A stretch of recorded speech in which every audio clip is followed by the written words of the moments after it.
Quand on commence la fabrication du ballon d'or, on reçoit à l'atelier donc ces demi-sphères avec le petit système pour fixer le ballon d'or à la pyrite. C'est une roche qui se forme et qui a déjà naturellement une fabrication de cubes. On va une des deux venir l'ajourer, la repercer, c'est-à-dire qu'on va faire un petit trou donc entièrement à la main à la scie à repercer. Les deux demi-sphères sont ajustées, soudées. Donc là, on va utiliser un chalumeau de forge. On va venir mettre un flux, on appelle ça du flux. Ça va nous permettre d'aider à ce que la soudure coule bien là où on veut. On va monter en température au chalumeau l'ensemble et on va venir apposer une soudure à l'argent pour pouvoir braser ces deux pièces. Bon, on fait tout le tour de la sphère et là, on va venir fixer comme ça ces deux éléments.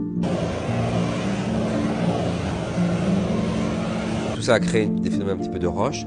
Donc pour nettoyer tout ça, on appelle dans le métier dérocher. Donc on va plonger dans un bain d'eau avec un petit peu d'acide sulfurique dedans pour avoir le laiton bien propre, bien net. Ensuite on effectue un rinçage à l'eau claire et on sèche la pièce. Ensuite on peut la limer, continuer de la travailler de manière à avoir quelque chose de très propre. Ensuite la pièce est confiée à un ciseleur. Il va comme ça tracer toutes les coutures du ballon. Elle est confiée ensuite à un doreur qui va recouvrir l'ensemble du ballon avec de l'or fin dessus et ensuite on va faire visser à l'intérieur le système de fixation. Une fois que le nom du gagnant l'a, on confie la pièce à un graveur qui à la main va graver tout le logo et également le nom du vainqueur. C'est vraiment une fabrication artisanale et en plein cœur de Paris.